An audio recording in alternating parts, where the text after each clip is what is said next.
So basically the text was released on November 5th, and it went to Congress for a 90-day review.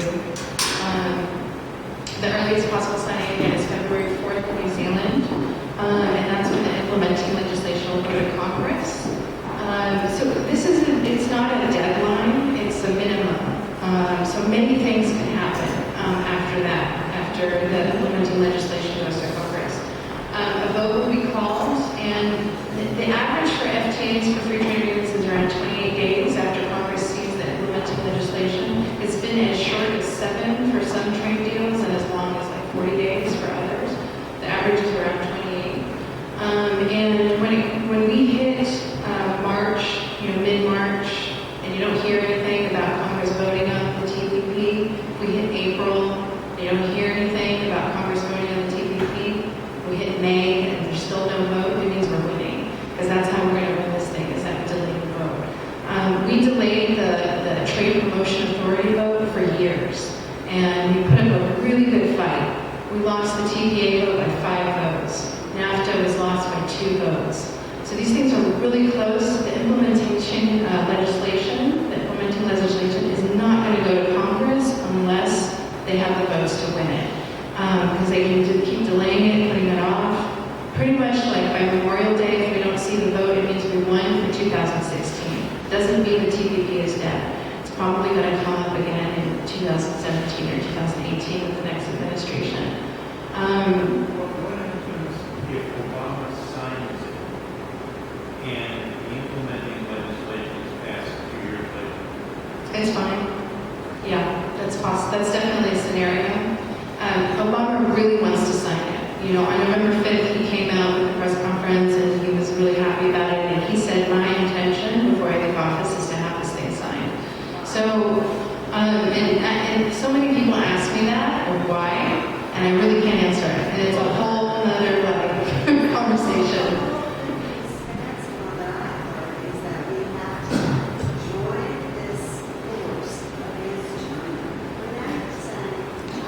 That's a lie. I really don't know why.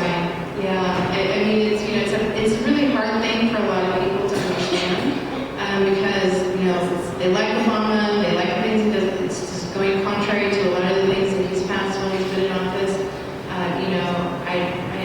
Bill Clinton did NAFTA, and most of our Democratic presidents do something like this. They leave this as their legacy, and that's what he said. So I can't answer the question. I don't understand. I understand Florida. Yeah. Right now, I think he's really. I asked Dave, why is he for it? I kind of do this. Because he said we're getting a lot of pressure from parts of our constituents. The agriculture sector down there, the big farmers, the drug manufacturers that have plants in the district. But there's real forces that are in these districts that think they'll benefit from this. Yeah. It's not like it's just an abstraction or something. They want to give some grand solutions. They won't really.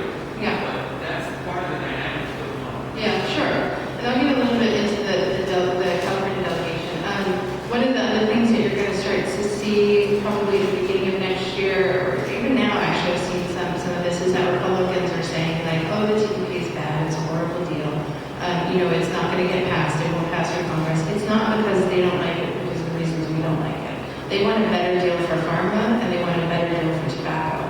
So they're starting to put out this spin in the media saying that, it's a bad deal, we shouldn't sign it for, all the same reasons everybody else doesn't like it. But they actually want it to be renegotiated so that the tobacco industry gets an even bigger cut out of it. And so that pharma gets even bigger,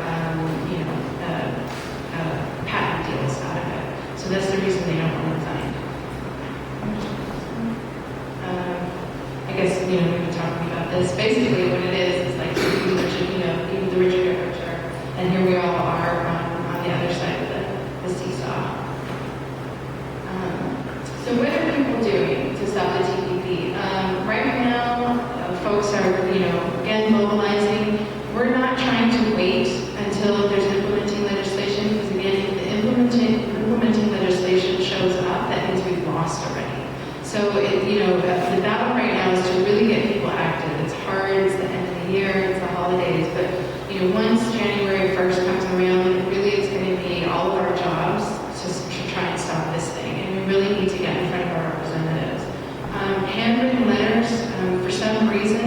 a long way with representatives. It's better than a phone call. It's better than an email. Staffers actually tally up, okay, if they get an email, this represents this many constituents. If they get a phone call, it represents this many constituents. A handwritten letter is like the highest level for some reason, because nobody does that anymore. They don't get like handwritten mail. So when they, get the letters in the office, it really means a lot, and they count it. Because representatives are counting, like you're saying, they want to hear from their constituents. They hear from the industries all the time. There are meetings with them in D.C. Their local representatives in these industries and their districts are meeting with them when they're back at home. But we need to be there just as much as they are, even though it's harder for us. See, the problem is we're constituents of representatives who are already against it. Yeah. I'm going to get to that. Another thing is dropping in and hanging out. I'm getting you all this information because I know our representatives here. I didn't know them too, so our representatives are great. But we need to reach our network out even further. We need to, cast our nets to the representatives that I'm going to talk about in a minute. So dropping in and hanging out. This was really effective during the fast track fight. We basically just showed up at the offices all the time. The staffers couldn't come in without us just hanging out and being like, we want to know where the representative stands, especially for the ones that are on the fence. And just being like, we're not going away, we want to answer to where you're going to vote on this thing. The longest sit-in I did was in Avi Bear's office up in Sacramento. That was maybe like a 12-hour sit-in. We did it for a couple days. Another thing that I wanted to highlight is that city council resolutions are happening against the Trans-Pacific Partnership. This map may be hard to see. There's actually more cities than this right now. Because of the threat of the ISDS system, a lot of local cities are saying, well, we're going to take this into our own hands. We're going to pass resolutions through our city council, through our board of supervisors, saying we will not obey with the TPP if it passes. And some of them have really strong language, like the Berkeley resolution has real strong language.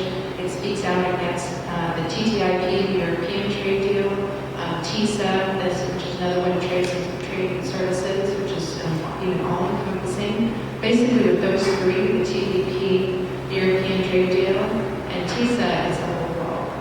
So Berkeley, did a lot of research with their resolution and said that they want to make all of those. Some of the other city resolutions are a little lighter language, just saying like Congress should not pass the TPP. But what happens when the city resolutions pass is that the representative in that district hears about it. And if you think a letter accounts for a really high amount of constituents, a whole city council unanimously saying that they don't want the TPP, will not abide by it is really big. It's something that they cannot ignore.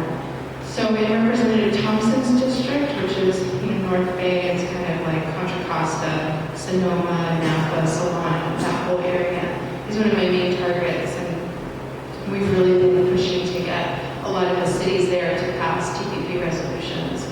So Martinez has already passed one. They passed one unanimously. We're working on Vallejo and Hercules and Pleasant Hill next, and then Napa as well. 10 years ago, this club helped to defeat AMLO and put McNerney in office. Do you know what McNerney's position is? Yeah, he's voting against the TPP. He's against it. So he's not going to worry about it. But this has been a really good movement, and also it really helps invigorate the constituency. When we have a win, like, a unanimous vote by a board of supervisors, city council, it really goes a long way to keep people active and inspired. Next. Uniting and rallying, there's going to be a lot of that coming up in the spring. So please, if you have to leave early or before we break, please sign up with me. Leave me your contact information if you're interested in, or have connections in any of these other districts, whether it's another group like this that I should get in touch with, or, friends, family that you have in these districts, just to get them engaged as well. So this is the California delegation. My primary representatives are Representative Sam Farr, District 20, so that's Santa Cruz, Monterey Bay area. Representative Mike Thompson, communities, North Bay, Contra Costa, Napa, Solano, Santa Rosa. And then Representative Costa, who's down in the Fresno area. I know that in Southern California, the main target is Susan Davis. So if you know anybody in the San Diego area, that would be, some folks to engage. And these are the primary ones. So Representative Samphar, he voted for Fast Track, and he's leaning to vote for it. He's, for some reason, particularly a friend of free trade agreements. He really thought that, he really, really believes that Colombia free trade agreement did well, did good to Colombia. He really, thinks of the environmental chapter as not that bad. Those are the things that we're hearing from them. But the constituency, especially down in Santa Cruz, is, not going to stand for it. So they're fired up, they're ready to go. And, any efforts or activities or ideas that you have for Representative Samphar would be great. The good thing about him in certain ways, the economists, Yeah. they're worried about making money going elected. But he sent me a letter on mine, and it was very much in the middle. It said, look, students understand the problem, blah, blah, blah. It was a better letter than we got the first time. Yeah. Really, it's having some. Yeah. What's his background? His family was in politics. He's a lawyer. I don't see how anybody who's a lawyer Yeah. can vote for this thing, because lawyers actually understand how the investor. He's particularly tied to the agricultural industry, and there's a lot of ag industry in California. Agricultural industry came out saying that they like the TPP. So, but I think there's still room to work with him on it. Representative Mike Thompson, he voted against Fast Track, and he's particularly upset about the lack of currency manipulation in the text. But now we're hearing things like, oh, it's not that bad, and that the environmental chapters aren't that bad. And he's, they're both, I think, have done really great things in their districts in terms of conservation and environment. So that's going to be a place where we need to keep pushing them. And Representative Jim Costa, I know less about him, but I know that he also is really tied to big agriculture. So that's going to be easy to More learn. conservative, you got two. Yes. Everything else. He's You might as well do it. Okay, and so then we have some secondary targets, and those are Representative Anna Shu and Zoe Albright. Oh, I forgot the number of her district. They're basically above Samphar in the same sort of South Bay. So yeah, Silicon Valley. The And issue is Palo Alto and Yeah. Business, but Zoe is San Jose. yeah, San Jose area. And they both voted against Fast Track, but they were very late in the game. They basically decided right before the vote. So they're two that we have to watch out for and make sure. Zoe Lofgren, they're both really interested in internet freedom, so that chapter and that part of the TPP should worry them. And also, particularly in Zoe Lofgren's district, there's a huge Vietnamese community, and we're trying to reach out to them as well and make sure that we can get those voices heard. I know Zoe fairly well. Zoe was an immigration lawyer. Her partner, my friend worked for, was an immigration lawyer. Zoe got her appointed as an immigration lawyer.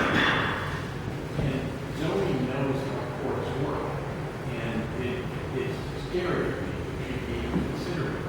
Yeah, I mean, the only reason that she's on my list is that, these are representatives who, I don't know why, but they're not being like Bernie, they're not being like, other representatives and saying no. They need to come out and say that they're against the tax. Where's high-tech? Zoe's clients were high-tech firms for whom she got H-1Bs, and most of her campaign money comes from Intel and where are they on? The only organization that has really stepped up is called Electronic Frontiers Foundation. So they're like the early days, yeah. And so they worked really hard with Zoe and making sure she knows what's in the text and they have a really good relationship. Other than that,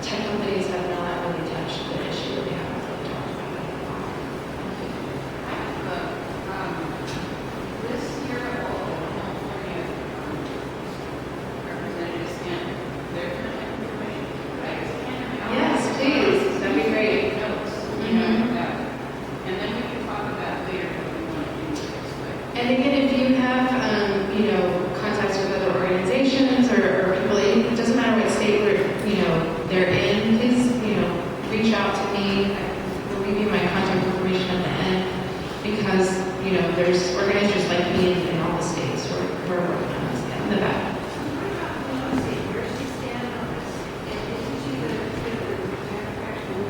Yeah, so what we say about the Senate is that we are, we know that, I'm sorry, before I get into Pelosi's, our strategy is completely in the House, so we're not going to focus on the Senate because we know we can't win there. There's not enough votes that people who are on the fence.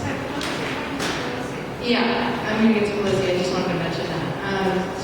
So we're going to focus just on the House of Representatives. Pelosi has been not very helpful, and she's another one that, you know, in terms of the limited resources that I have and the resources that our allies have together, we're going to focus on the ones we think we can win. Pelosi, just for some reason, she could be a leader on this. She came out again at the very last minute against fast track, and she did the right thing sort of at that 11th hour. But she could have done so much more leading up to the fight to really just, you know, gather representatives together and get them on the same page. How late this came out, how soon it went to take, and then it's 6,000 pages. How informed is Congress about minutia and all the myriad things that are impacted by this? It really depends on the representative. You know, some of them have actually had access before the text was released, and some of them are just now, you know, November 5th, seeing it for the very first time. And it really depends on the representative of whether they are engaging their staff to get them the information. That's why, you know, organizations like the Citizen Street Campaign and all the unions and Sierra Club and all of the movements that are coming together on this are, you know, this is why we want to get in front of representatives, because we do have analysis of the text that, you know, we want to kind of go line by line about it. It really depends. You know, Sam Farr is one person who's like, I'm not going to deal with this until the spring, because that's when the vote is coming, and I just don't want to talk about it right now. But then Representative Thompson, he actually has conference calls regularly that he invites like labor and environment to, and his staff, you know, are like, well, this is what's been happening in the TPP news this time. So it just really depends on the representative, but they would have to do the hard work to get the information. It definitely is not accessible.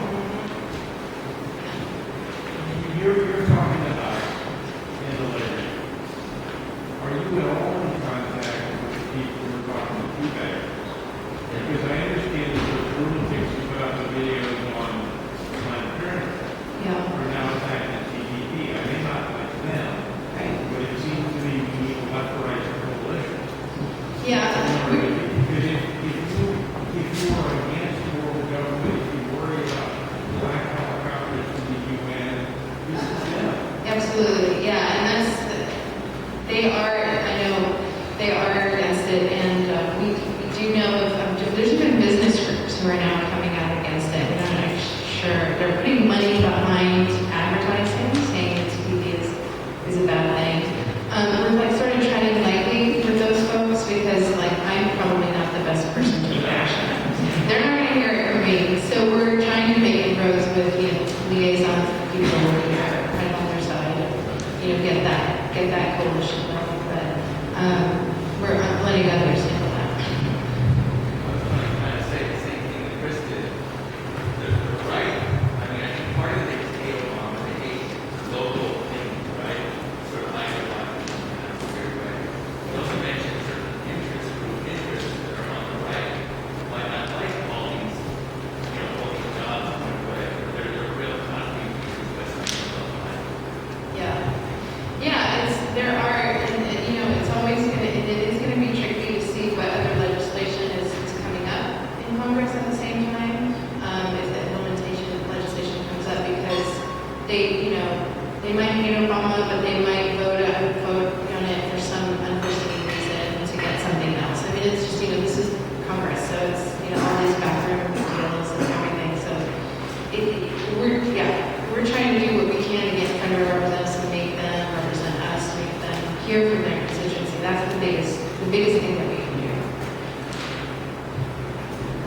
Yeah, I think we have to get, certainly business groups to meet with these people and just who are opposed to this agreement, because they will follow that.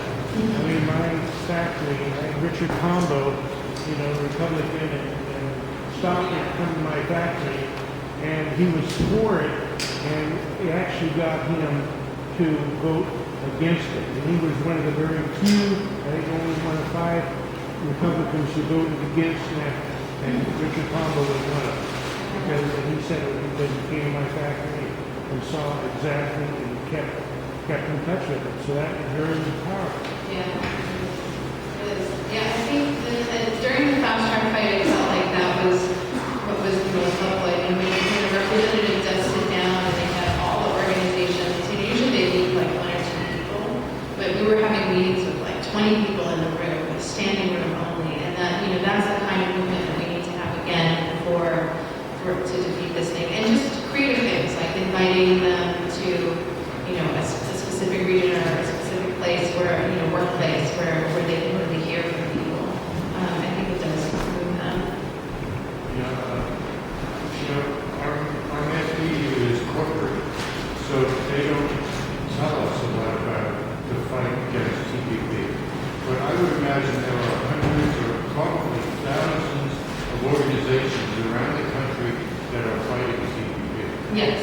And thank you for reminding me. That's another thing. Another action step is actually, I think for some reason Wellstone has already signed on to it. There's a national sign-on letter that's going around. But even if there's other organizations that you're a part of, who could be on a sign-on letter, who would do that. That would be really great. And I can send you the sign-on letter.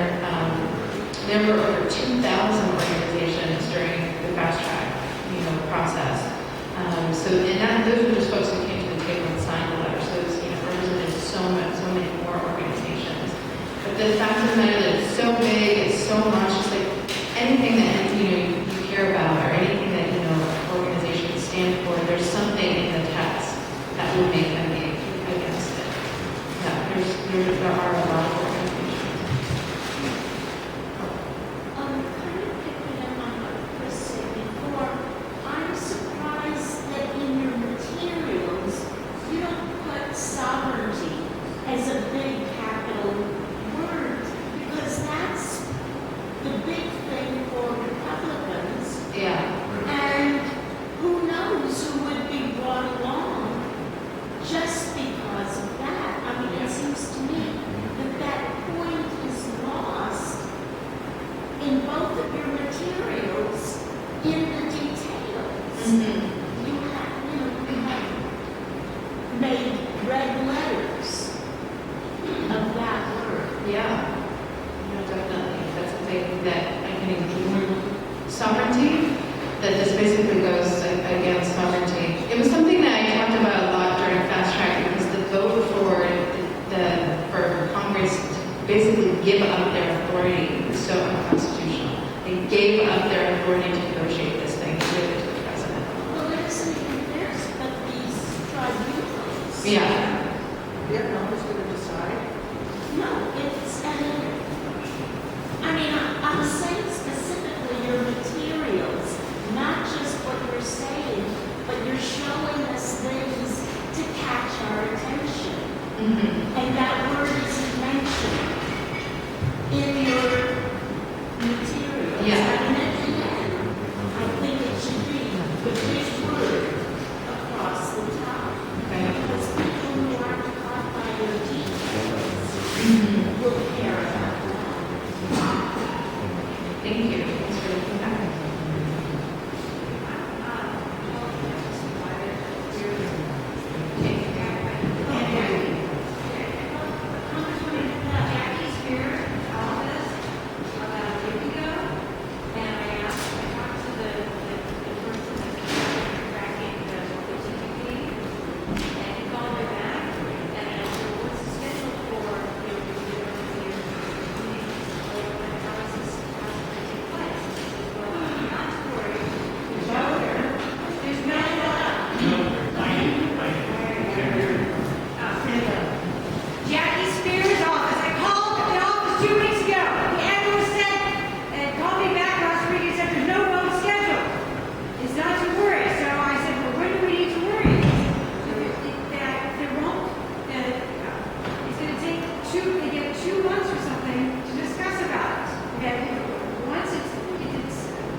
What they passed was trade promotion authority to let the president basically negotiate it.